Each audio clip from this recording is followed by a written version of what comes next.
এই যে তেল নিতে আসছি 1040 টাকা তেলের বোতল। বাধ্যতামূলক এগুলো আনতে হয়। তেল নাই, মানে আমার দোকানেই নাই তেল। আনছি সকালে 1 কার্টন, লবণ দিচ্ছে 2 কার্টন। কারণ মেঘনা কোম্পানি দিচ্ছে দাদা, অন্যান্য কিছু কোম্পানি কম দিচ্ছে তেল, কিন্তু আমি তো ফ্রেশের ডিলার, তীরের মাল প্রায় 1 মাসের উপরে আসে না। আমাদের কারণ বাজারে এখন পর্যন্ত সংকটের মানে ওইরকম কোনো প্রভাব পড়ে না। 945 টাকা বিক্রি করি, আমাদের কাছ থেকে 945 টাকা কিনে, তারা 955 টাকা বিক্রি করে। জানে না ডিলাররা, দেখা যায় অনেক সময় যখন স্বাভাবিক সময় ছিল তখন আমরা যে 2000 কারণ কোম্পানির কাছে অর্ডার দিতাম, তখন রিকোয়েস্ট করলে 1 টাকা ছাড় পাইতাম বা 2 টাকা ছাড় পাইতাম। এখন এই সময় তো তারা কোনো ছাড়ের কথা শুনতেই চায় না। ওই যে ছাড়টা বন্ধ হয়ে গেছে, ওই জন্য আমাদের তো বাড়াই বিক্রি করতে হইতেছে। মার্কেটে মাঝখান দিয়ে 2-3 দিন আগে কিছুটা একটু সংকট আসছিল, এখন প্রচুর পরিমাণ তেল আসছে বাজারে। তেলের এখন কোনো সমস্যাই নাই। এখন তেল বল কোম্পানির আইটা আরও কইছে তেল লাগবে কার তেল আমরা রাখতেছি না, তেল আমাদের কাছে ইউজফুল আছে। এখন মার্কেটে কোনো ঘাটতি নেই।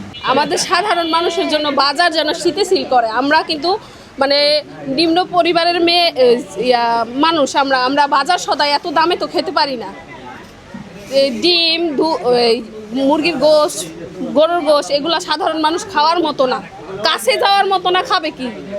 এটা যেন আমাদেরকে একটু কমাই দেয়, এটাই আমাদের রিকোয়েস্ট।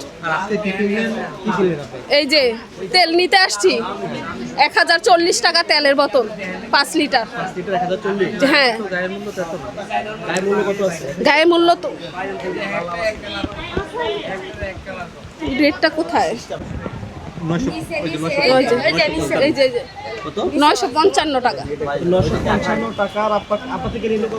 1040 টাকা।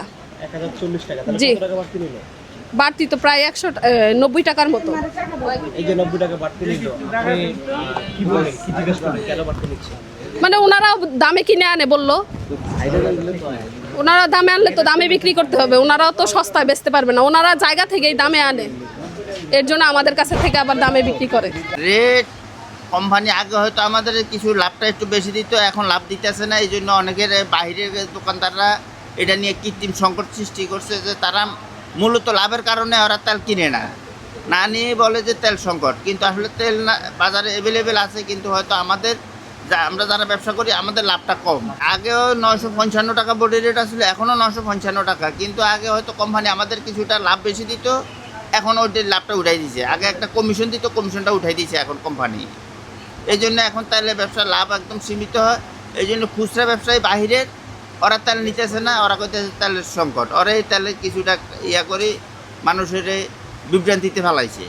কিন্তু মূলত তেল আছে বাজারে। এখন আজ 2-3 দিন তলে বাজারে প্রচুর পরিমাণ তেল ঢুকছে আমাদের কারণ বাজার কৃষি মার্কেটে। তেল সংকট ব্যাপারে হচ্ছে যে আপনার ফ্রেশ অ্যাভেলেবেল, ফ্রেশ কোম্পানি মেঘনা গ্রুপ এবং তীর এবং রূপচাঁদা, এই বড় 2টা কোম্পানি তেল গত 1 মাস ধরে আমরা পাচ্ছি না।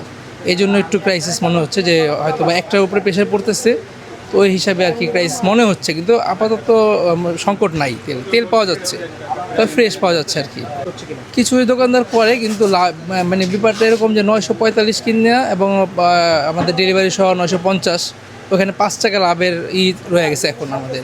এবং কাস্টমারের সাথে এই নিয়ে আমাদের হয় যে 55 দিতে চায় না, বা আমরাও 55 সন্তুষ্ট না। আগে 10 টাকা 15 টাকা লাভ হয়েছে, এখন একটা 5 টাকা মার্জিন। হ্যাঁ, ব্যাপারটা এরকম যে অনেক কষ্ট করে নিতে হয় তেলগুলা, এবং পরবর্তীতে নেওয়ার পরে 5 টাকা মার্জিন দেয় না কাস্টমার, বা আমরাও বিক্রি করে মজা পাচ্ছি না আর কি, এই বিষয়টা আর কি। সবগুলোই 955, সবগুলো তেল। এখন রূপচাঁদা নিতে গেলে আজকে আমার এখান থেকে 950 কিনা, 5 টাকা খরচ, 955। তার মানে আপনি 955 যদি আমি উদার মনের হই 955 বিক্রি করবো, আর নাহলে 5 টাকা বেশি, 960 গায়ের মূল্য থেকে 5 টাকা বেশি বিক্রি বাধ্য। অবশ্যই তারা তো আগে গায়ের রেট থেকে কম দিতে পারতাম, 10 টাকা 15 টাকা, এবং গায়ের রেট প্লাস 5 টাকা যদি চাই, মানে কাস্টমারের সাথে মূলত বাকবিতণ্ডা প্রতিনিয়তই হচ্ছে এই নিয়ে আর কি। আর আমরাও পারতেছি না করতে, যে 10 টাকা যদি লাভ না করি, 900 950 টাকা ইনভেস্ট করা, তাতে আমাদের হচ্ছে না। এত বড় দোকান, স্টাফ খরচ আছে, এই আর। আমি সঠিক এখনো জানি না, কোম্পানির কাছে জিজ্ঞাসা করছি, ওনারা বলছে তেল শর্ট, কিন্তু পারবো কি পারবো না সেটা আমাদেরকে জানায়নি। তেল শর্ট আগে যা ছিল এখন তাই আছে। জি, কি তেল নিতে চাইছিলেন? চাইছিলাম এটা কম দাম ছিল একটু আরও, এই জন্য এই যে ক্যানোলা আর কি। তীর আগে কত করে কিনতেন? 950 টাকা মনে হয়। 950, এখন তা না, আপনার কাছে কত চাইলো এখন? 1060 নাকি, 1000 1000 চাইলো। এই যে কত বেশি নিচ্ছে তাহলে? এখন 50 টাকা বেশি হয়। 50 টাকা বেশি নিচ্ছে, জিজ্ঞেস করছেন কেন বেশি নিচ্ছে? না, জিজ্ঞাসা করি নাই। জিজ্ঞাসা করে তো আমি এটার কোনো কিছু খোঁজ খবর নিতে পারব না আমি। হ্যাঁ, যদি কয় যে আমি এটা 990 টাকা কিনে আনছি, আমার তুলে বিশ্বাস করে চলে যেতে হবে। এটাই। হ্যাঁ, এখন কি তেল নেবেন না? না কেন? না, এখন ওই পয়সা বেশি জি।